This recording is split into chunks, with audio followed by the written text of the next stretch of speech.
उमा स्वामी आचार्य गुरुदेव की जय। गणधर आचार्य श्री कुंठू सागर जी गुरुदेव की जय। वैज्ञानिक धर्माचार्य श्री कनक नंदी जी गुरुदेव की जय। परम पूज्य प्रज्ञा योगी दिगंबर जैनाचार्य श्री गुप्ती नंदी जी गुरुदेव की जय। परम पूज्य श्री राज जी की जय। आइए सबसे पहले सूत्र पाठ करते हैं, उसके बाद आगे बढ़ेंगे। सम्यक दर्शन ज्ञान चारित्राणि मोक्ष मार्ग तत्वार्थ श्रद्धानं सम्यक दर्शनम तन्निसर्गादधिगमाद्वा जीवा जीवाश्रव बंध संवर निर्जरा मोक्षास्तत्वं नाम स्थापना द्रव्य भावतस्तन्यासः प्रमाण नैरधिगमः निर्देश स्वामित्व साधनाधिकरण स्थिति विधानतः। इस प्रकार यहाँ तक के सूत्र हमारे लिए कर चुके हैं। अब सब अपना अपना म्यूट कर लें। जिसको प्रश्न का उत्तर पूछा जाए वही यहाँ पर अनम्यूट होकर जवाब देंगे तो अच्छा रहेगा।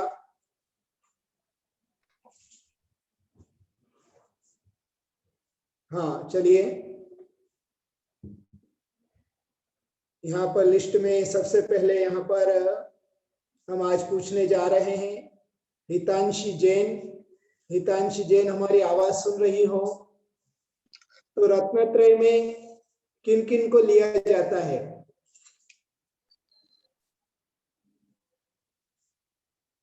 हितांशी। नमस्ते गुरुदेव। रत्नत्रय में सम्यक दर्शन, सम्यक ज्ञान और सम्यक चारित्र को लिया जाता है। बहुत अच्छा जवाब, बहुत सारा आशीर्वाद। आइए सुमन जी पाटनी। सुमन जी पाटनी हमारे प्रश्न का उत्तर देंगी। निर्देश किसे कहते हैं?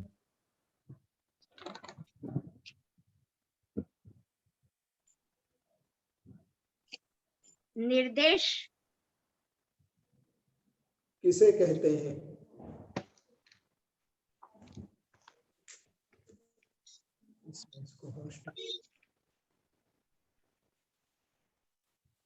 पदा निर्देश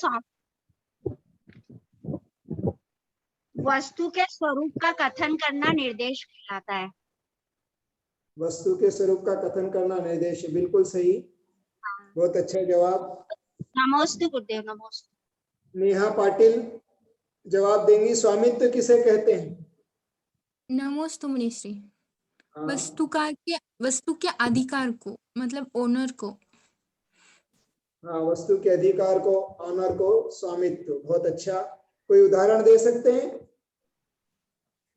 हाँ, मतलब जो कल हमने सम्यक दर्शन का लिया था, जो तत्वार्थ पर श्रद्धान करता है वो जीव, मतलब जीव स्वामी है सम्यक दर्शन का। बहुत अच्छा, बहुत सही जवाब आपने दिया। निगम बालाजी, साधन किसे कहते हैं? साधन।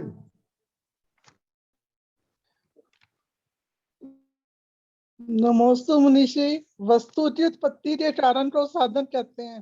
हाँ बहुत सही, बहुत अच्छा जवाब, बिल्कुल सही। आप सभी लोग बहुत मन लगाकर पढ़ रहे हैं, बहुत अच्छी बात है। आइए और आगे प्रश्न हम पूछ रहे हैं पद्मावती पाटिल से। अधिकरण किसे कहते हैं?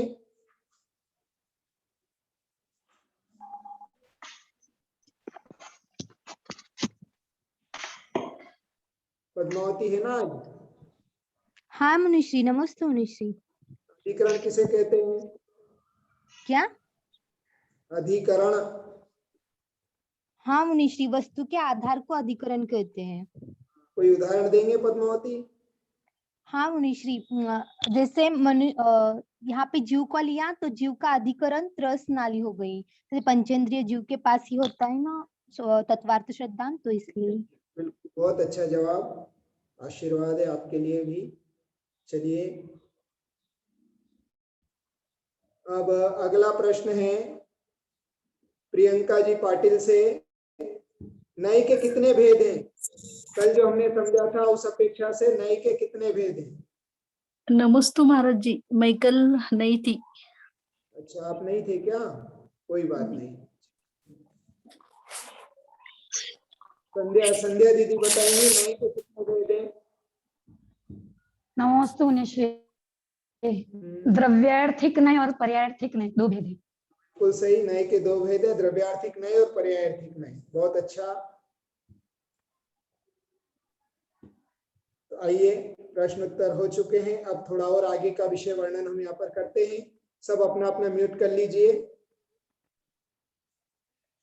कल हमारी चर्चा चली थी निर्देश, वस्तु के स्वामित्व को निर्देश कहते हैं, वस्तु के स्वरूप को निर्देश कहते हैं। स्वामित्व, वस्तु का जो ऑनर है, मालिक है, उसे स्वामित्व कहते हैं। वस्तु की उत्पत्ति के कारण को साधन कहते हैं और वस्तु के आधार को अधिकरण कहते हैं। अब आज आगे हम चर्चा करेंगे स्थिति। स्थिति की परिभाषा लिख लीजिए। वस्तु के काल की अवधि को स्थिति कहते हैं। वस्तु के काल की अवधि को स्थिति कहते हैं।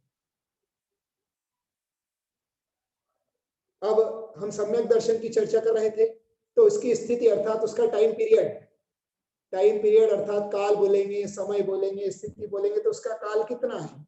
तो हमने सम्यक दर्शन के अलग अलग भेद समझे थे। उपशमिक सम्यक दर्शन, क्षायिक सम्यक दर्शन और क्षय उपशमिक सम्यक दर्शन। तो उपशम सम्यक दर्शन का काल हम यहाँ पर समझ रहे हैं।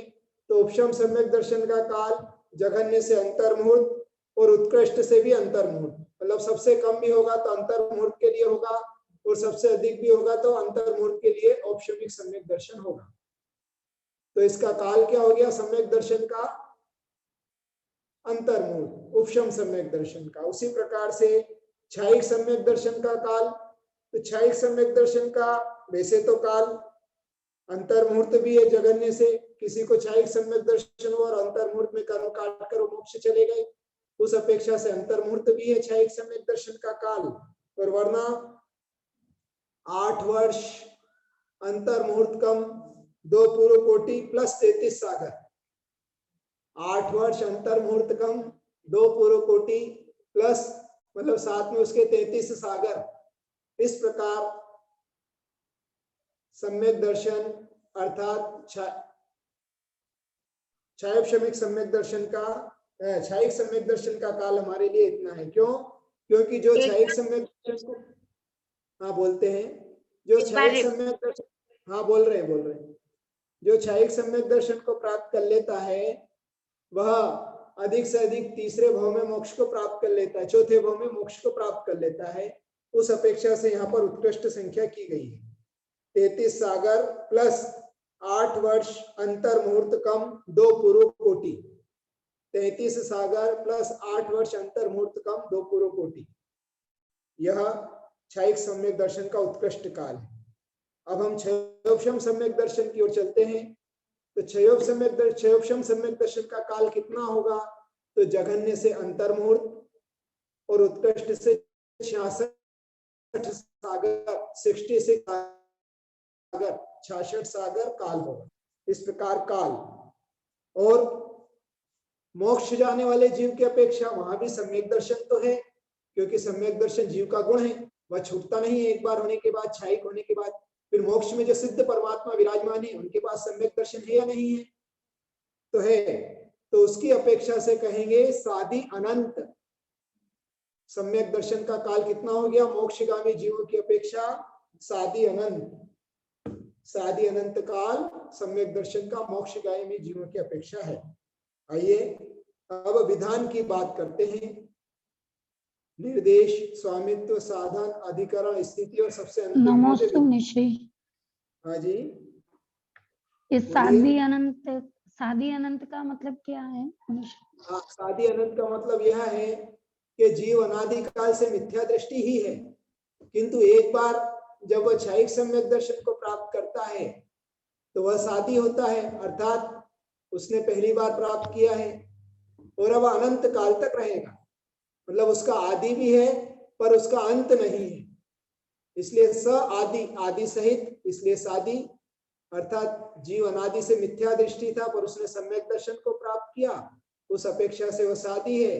अब वह सम्यक दर्शन अनादि अनंत काल तक उसके पास, अनंत काल तक उस जीव के पास रहेगा उस अपेक्षा से अनंत, अतः सादी और अनंत मिलकर सादी अनंत। ठीक है जी जी जी जी। अब विधान का लक्षण, अंतिम भेद विधान का लक्षण क्या है? तो वस्तु के भेदों को विधान कहते हैं। जिस भी वस्तु का हम निर्देश आदि प्ररूपण कर रहे हैं उसके भेदों की संख्या को या उसके भेदों को विधान कहते हैं। उसके कितने भेद होते हैं वह भेदों को बतलाना विधान, अर्थात वस्तु के भेदों को विधान कहते हैं।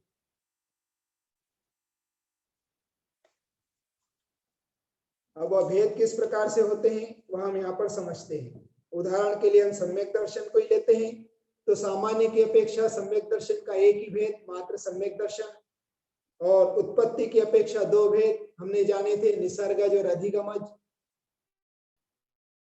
और 10 भेद भी हमने जाने थे, आज्ञा मार्ग उद्देश्य आदि, और कर्मेक्षा 3 भेद, कर्मों के क्षय उपशम से, कर्मों के क्षय से, कर्मों के उपशम से होने वाला सम्यक दर्शन, उस अपेक्षा से उस सम्यक दर्शन के 3 भेद।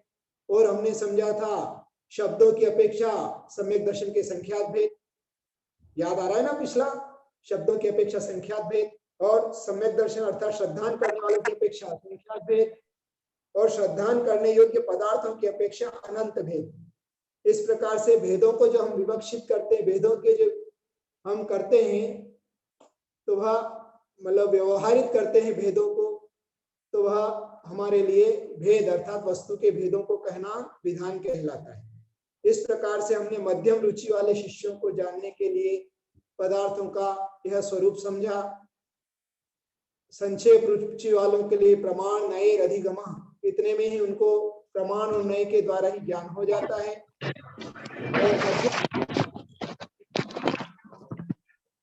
निर्देश, स्वामित्व, साधन, अधिकरण, स्थिति और विधान, यह वाला सूत्र आचार्य ने हमारे लिए कहा।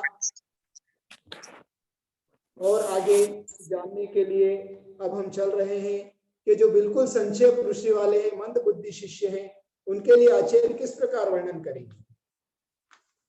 क्या उसके लिए भी कुछ होता है सम्यक दर्शन जानने के लिए मध्यम रुचि वाले शिष्य को लिए? क्योंकि संक्षेप रुचि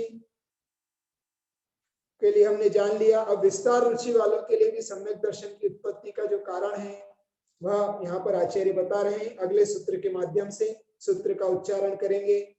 सत संख्या, क्षेत्र, स्पर्शन, कालांतर, भावाल्प, बहुत्वेश्च, बहुत्वेश्च,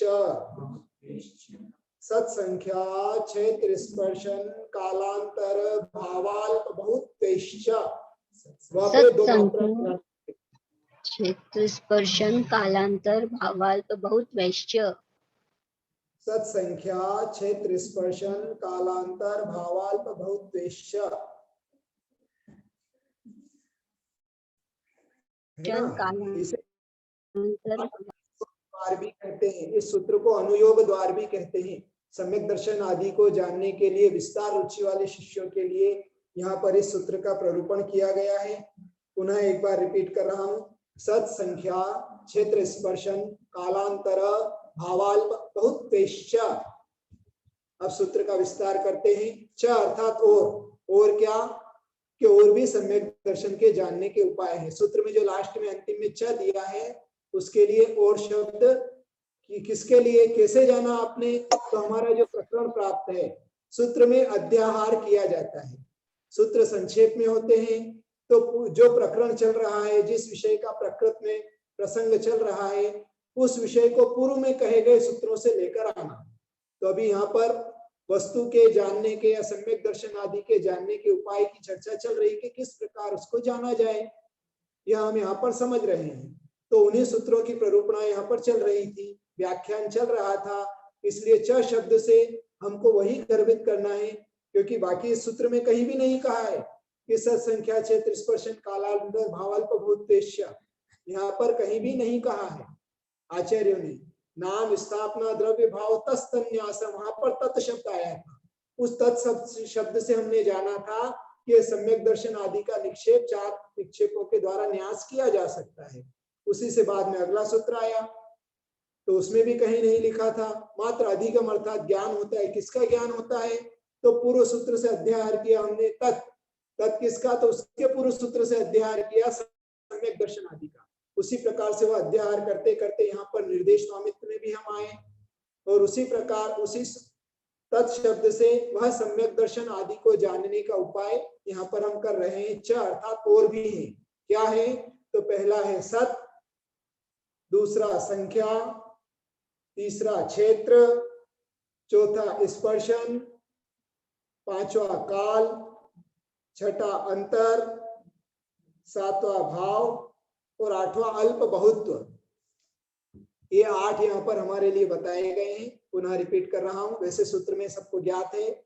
सत, संख्या, क्षेत्र, स्पर्शन, काल, अंतर, भाव और अल्प बहुत्व, ये 8 भी सम्यक दर्शन आदि को जानने के उपाय हैं, वस्तु को जानने के उपाय हैं।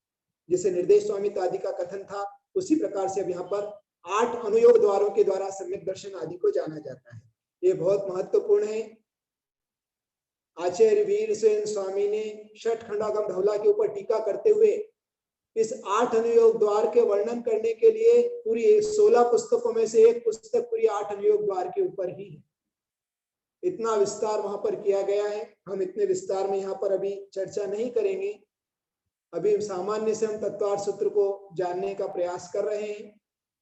ये तत्वार्थ सूत्र चाहे आप दशलक्षण आदि में पाठ करते हो, थोड़ा बहुत जानते भी हो, पर जितनी बार पढ़ा जाए उतनी बार तत्वार्थ सूत्र कम है। क्यों? क्योंकि इनके सूत्रों के ऊपर हमें पहले भी पूर्व सत्र में चर्चा हो चुकी है। अनेक महान महान आचार्यों ने विशाल विशाल टीका इसके ऊपर लिख दी है। ऐसा यह तत्वार्थ सूत्र ग्रंथ है, विशेष ग्रंथ है। जैन दर्शन की इसको गीता भी कहा जाता है। ईसाई का जो बाइबल की प्रसिद्धता ईसाइयों में है, उसी प्रकार जैन दर्शन में उससे भी कहीं अधिक मान्यता तत्वार्थ सूत्र की है। तो यह हमारे लिए जानने योग्य है। तो सत, इन 8 अनुयोग द्वारों में सबसे पहले होता है सत। तो सत किसे कहते हैं? सत किसे कहते हैं? वस्तु के अस्तित्व को सत कहते हैं। वस्तु के अस्तित्व को सत कहते हैं, अर्थात होना, वस्तु है इस बात को बताने का सूचक है सत। कोई भी वस्तु है उसको कहेंगे सत। तो सम्यक दर्शन की अपेक्षा सम्यक तो है, अर्थात सम्यक है अर्थात सत। सत प्ररूपणा में सम्यक दर्शन का ही उदाहरण हम लेकर चलते हैं। तो सम्यक का अस्तित्व है, बिल्कुल है, क्योंकि सम्यक का अस्तित्व नहीं होता तो तत्वार्थ सूत्र ही नहीं होता, आज हम पढ़ते ही नहीं। तो सम्यक का बहुत बड़ा अस्तित्व है। अगर सम्यक तो नहीं होता तो सिद्ध नहीं होते, यदि सम्यक तो नहीं होता तो अरिहंत नहीं होते, यदि सम्यक तो नहीं होता तो आचार्य उपाध्याय साधु हमारे लिए नहीं होते, और अगर सम्यक तो नहीं होता तो आज आप और हम यहाँ बैठकर तत्वार्थ सूत्र का अध्ययन भी नहीं कर रहे होते। अर्थात सम्यक तो है। तो यह और भी आप कैसे भी इस उदाहरण को ले सकते हैं। किसी ने आपसे कुछ पूछा, फलानी वस्तु है, आपने कहा है, अर्थात उसका अस्तित्व है। अगर वस्तु नहीं होती तो उसका नाम भी नहीं होता। उस वस्तु का नाम है मतलब कहीं ना कहीं उस वस्तु का अस्तित्व है। तो यह सत, अर्थात सत के द्वारा हम वस्तु या पदार्थ को जान सकते हैं। दूसरा है संख्या। संख्या की परिभाषा लिखिए। वस्तु के परिमाण की गिनती को संख्या कहते हैं। वस्तु के परिमाण की गिनती को संख्या कहते हैं, अथवा संख्या के द्वारा भेदों की गणना भी की जाती है। वस्तु के परिमाणों की गिनती को संख्या कहते हैं, अथवा संख्या से भेदों की गणना भी की जाती है या ली जाती है। अब सम्यक दर्शन के क्षेत्र में हम समझेंगे तो संसारी जीवों की अपेक्षा सम्यक दृष्टि कितने हैं? तो असंख्यात है। हमने पहले भी समझा था। तो ये असंख्यात क्या हो गई? संख्या हो गई। इसी प्रकार से हर क्षेत्र में लगा लेना। आपका विवाह हो चुका है? हाँ, ऐसा किसी ने प्रश्न पूछा था। आप मैरिड हैं? यस, यह सत हो गया। अच्छा, आपके बच्चे हैं? यस, ये भी सत हो गया। कितने हैं? 2, 3, 5, यह क्या हो गई? संख्या हो गई। इसी प्रकार से सम्यक दृष्टि, सम्यक तो है, हाँ है। सम्यक दृष्टि कितने हैं? तो असंख्यात हैं, और सिद्ध जीवों की अपेक्षा अनंत है। यह संख्या प्ररूपणा हो गई, है ना। फिर क्षेत्र, अब हम क्षेत्र की ओर चलते हैं। तो वस्तु के वर्तमान काल के निवास को क्षेत्र कहते हैं। रिपीट, वस्तु के वर्तमान काल के निवास को क्षेत्र कहते हैं।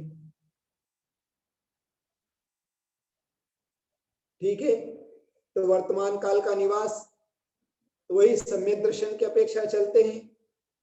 तो छद्मस्त जीव जो अभी मोक्ष नहीं गए हैं पर सम्यक दृष्टि हैं, उसकी अपेक्षा वह निवास क्या है? तो लोक का असंख्यात्वा भाग, या लोक नाड़ी, त्रस नाली, या चारों गति, वह वर्तमान काल का उसका पर वह विराजमान है। जैसे आप सम्यक दृष्टि हैं तो आपका भी क्षेत्र क्या है? वर्तमान काल। आप जिस कक्ष में बैठे हैं वह, तो यह क्षेत्र। और केवल ज्ञानी की अपेक्षा, तो जो अभी समोश्रण में स्थित केवल ज्ञानी है उनका असंख्यात बहुभाग, और सिद्ध जीव की अपेक्षा सिद्धलोक, सिद्धशिला, और सिद्धशिला से भी ऊपर जो वात वलय में वह विराजमान है वह, तो यह क्या हो गया? क्षेत्र। इस प्रकार से क्षेत्र में, जैसे अभी अपन ने एक उदाहरण लिया था लौकिक व्यवहार की अपेक्षा, कि हाँ हमारे 3 पुत्र हैं, ठीक है, छोटा कहाँ है? उस रूम में है, तो वह रूम उसका क्षेत्र हो गया। बड़ा कहाँ पर है? तो अभी स्कूल में गया है, तो वर्तमान क्षेत्र उसका स्कूल हो गया। इसी प्रकार से हमको जानना चाहिए। फिर स्पर्शन, अगला क्या होता है? स्पर्शन। स्पर्शन किसे कहते हैं? तो वस्तु के तीनों काल संबंधी निवास को स्पर्शन कहते हैं।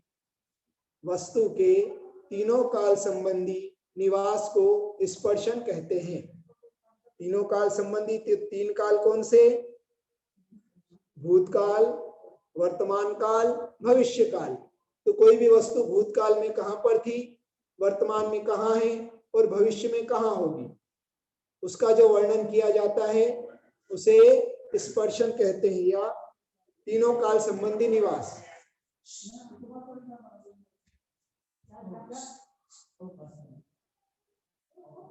वस्तु के तीनों काल संबंधी निवास को स्पर्शन कहते हैं, है ना।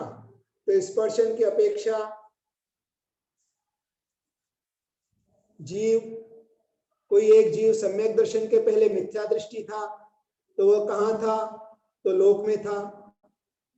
अभी और भविष्य में कहाँ होगा? तो सम्यक दृष्टि है तो भविष्य में मोक्ष जाएगा, तो उसका स्पर्शन भविष्य में मोक्ष को भी होगा। और अभी वर्तमान में कहाँ पर है? तो अभी वर्तमान में जहाँ है वहां पर है। तो तीनों काल संबंधी निवास की जहाँ चर्चा होती है, कथन होता है, या उसके माध्यम से हम स्पर्शन के माध्यम से वस्तु का तीनों काल संबंधी निवास ज्ञात कर सकते हैं। जैसे अभी बच्चे की बात हुई थी, कल तुम कहाँ थे? तो कल मैं अपने फ्रेंड के घर गया था, यह उसका भूतकाल संबंधी हो गया स्पर्शन। अभी वह कहां पर है? तो अभी मैं क्लासरूम में बैठा हूं, यह वर्तमान हो गया। और क्लासरूम के बाद कहां जाने वाला है? तो छुट्टी होने पर घर जाने वाला है, तो यह भविष्य काल संबंधी निवास हो गया, या भविष्य काल संबंधी उसका स्पर्शन हो गया। इस प्रकार वस्तु को हम 3 प्रकार से जान सकते हैं। मतलब वस्तु के तीनों जो स्पर्शन है उसको जानना स्पर्शन के अंतर्गत आता है, तीनों काल संबंधी निवास। अब काल वही अवधि, टाइम पीरियड। तो काल को वही जो काल की प्ररूपणा अपन ने निर्देश, स्वामित्व, साधन, अधिकरण में समझी थी, वही काल की प्ररूपणा यहाँ पर भी है, कि वस्तु के ठहरने की मर्यादा को काल कहते हैं, लिमिट, टाइम पीरियड। तो वही अपन ने जो सम्यक दर्शन के अभी पिछले सूत्र में समझी है, जघन्य और उत्कृष्ट, वही टाइम पीरियड, वही काल यहाँ पर भी लगा लेना, काल अर्थात अवधि। तो इसकी परिभाषा लिख लीजिए, वस्तु के ठहरने की मर्यादा को काल कहते हैं। वस्तु के ठहरने की मर्यादा को काल कहते हैं। यहाँ पर वो काल नहीं लेना जिससे भय उत्पन्न होता है, या मरण काल, वो काल से मतलब नहीं है। अभी यहाँ पर जो प्ररूपणा चल रही है 8 नियोग द्वार, उसके अंतर्गत वस्तु के ठहरने की मर्यादा को काल कहते हैं। अब अंतर, अगली प्ररूपणा है अंतर। 8 नियोग के अंतर्गत अंतर किसे कहते हैं? तो वस्तु के विरह काल को अंतर कहते हैं। अंतर किसे कहते हैं? वस्तु के विरह काल को अंतर कहते हैं। अब उदाहरण के लिए समझते हैं सम्यक दृष्टि जीव। सम्यक दृष्टि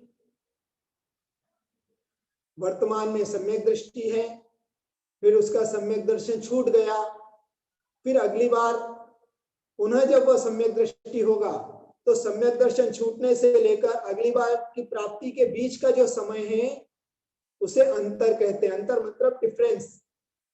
आप अभी घर में हैं, घर से मार्केट में गए और मार्केट से पुनः घर में आए, तो घर से निकलने के बाद मार्केट से वापस घर के आने के बीच का जो समय है उसे अंतर कहते हैं। बच्चा कॉलेज में गया है, स्टूडेंट, तो घर से निकलकर वह कॉलेज में गया, कॉलेज में उसने स्टडी की, रीडिंग की, अध्ययन किया, फ्रेंड्स से मिला, सब कुछ हुआ, और वापस लौटकर वह जब घर पर आया तो घर से निकलकर पुनः अपने घर में आने के बीच का जो डिफरेंस है उसे अंतर कहते हैं। और टाइम से हम समझते हैं, कोई 2:28 पर घर से निकला, मार्केटिंग की, घूमने गया, गुरु दर्शन को गया, मंदिर में गया, और 3:02 पर या 3:30 पर पुनः आ गया। तो 2:28 से लेकर 3:30 के बीच का जो समय है वह सब विरह काल है। समझ में आ गया?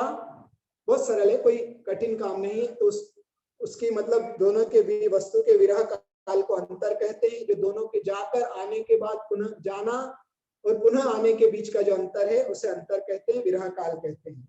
फिर अगला है अल्प बहुत्व। अल्प बहुत्व, कम ज्यादा। यहाँ पर नहीं, बीच का एक शायद छूट रहा है, भाव। एक भाव प्ररूपणा अपनी छूट रही है, भाव। तो वस्तु के परिणामों को भाव कहते हैं। वस्तु के परिणामों को या जीव के परिणामों को भाव कहते हैं, है ना।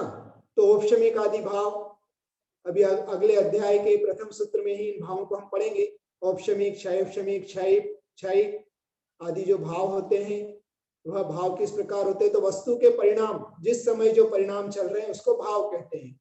जैसे क्षयोपशमिक सम्यक दृष्टि है, तो जो कर्मों के क्षयोपशम रूप जिसकी श्रद्धा का चलायमान हो रही है वह क्षयोपशमिक भाव, और जिसने अभी कर्मों का उपशम करके सम्यक दर्शन प्राप्त कर रखा है औपशमिक भाव, और जिसने कर्मों का क्षय कर दिया है अर्थात 7 प्रकृतियों का क्षय कर दिया है उसका जो परिणाम है वह क्षयिक भाव कहलाएगा। इस प्रकार से भाव को हमारे लिए समझना चाहिए। तो औपशमिक, क्षयोपशमिक, क्षयिक, यह भाव अर्थात वस्तु के परिणाम। और तीनों में से कुछ न कुछ रहता ही है जीव के पास। उदयिक भी हो सकता है, मिश्र भी हो सकता है। 5 भाव होते हैं, उसको आगे हम चर्चा करेंगे। और फिर है अल्प बहुत्व, हीनाधिकता, कम ज्यादा पना। तो उसकी परिभाषा है, अन्य पदार्थ की अपेक्षा किसी वस्तु की हीनाधिकता को अल्प बहुत्व कहते हैं। अन्य पदार्थ की अपेक्षा किसी वस्तु की हीनाधिकता के वर्णन को अल्प बहुत्व कहते हैं। अब ये सम्यक दर्शन की अपेक्षा में समझेंगे हम। संसारी जीवों की अपेक्षा औपशमिक सम्यक दृष्टि अधिक है। नहीं, उल्टा बोले हम, क्षयोपशमिक सम्यक दृष्टि की अपेक्षा क्षयिक सम्यक दृष्टि कम है, और उसकी अपेक्षा औपशमिक सम्यक दृष्टि कम है, और संसारी जीव उससे ज्यादा अधिक है अर्थात मिथ्या दृष्टि अधिक है। पुनः रिपीट, क्षयोपशमिक सम्यक दृष्टि सबसे ज्यादा है और उससे कम औपशमिक सम्यक दृष्टि, तो दोनों के बीच में यह हीनाधिकता हो गई। बड़ा पुत्र 12 वर्ष का है, छोटा पुत्र 10 वर्ष का है, तो दोनों के बीच में हीनाधिकता हो गई। मार्केट में 2 वस्तु है, एक का मूल्य कुछ अधिक है, एक का मूल्य कम है, ये दोनों के बीच में अल्प बहुत हो गया। तो वस्तु के या पदार्थ के बीच में हीनाधिकता का तुलनात्मक वर्णन करने वाला अल्प बहुत होता है। तो संसारी जीवों की अपेक्षा हम समझेंगे तो क्षैक्षमिक सम्यक दृष्टि अधिक है, उससे कम औपशमिक सम्यक दृष्टि है, क्षैक सम्यक दृष्टि है, और सबसे कम औपशमिक सम्यक दृष्टि होते हैं। सबसे अधिक क्षैक्षमिक सम्यक दृष्टि संसार में होते हैं, सिद्धों की बात नहीं है, नहीं तो अनंत हो जाएंगे, सिद्ध तो अनंत अनंत हो चुके हैं। तो यहाँ संसारी जीवों की अपेक्षा अपन अल्प बहुत तो देख रहे हैं। तो क्षैक्षमिक सम्यक दृष्टि, उससे कम क्षैक सम्यक दृष्टि, और उससे भी कम औपशमिक सम्यक दृष्टि। इस प्रकार हमारे लिए जानना चाहिए, अर्थात एक दूसरे की अपेक्षा कम ज्यादा होने का ज्ञान अल्प बहुत होता है। इस प्रकार से भी हम जान सकते हैं। तो इस प्रकार हमने 8 अनुयोग द्वार के द्वारा भी सम्यक दर्शन आदि को जानने के उपाय को यहाँ पर सरलता से समझने का प्रयास किया है। इस विषय पर किसी का प्रश्न हो, कुछ समझ में नहीं आया हो तो अभी पूछ सकते हैं। आप प्रश्न पूछें, उसके पहले एक जानकारी, एक सूचना आपको और दे दूं।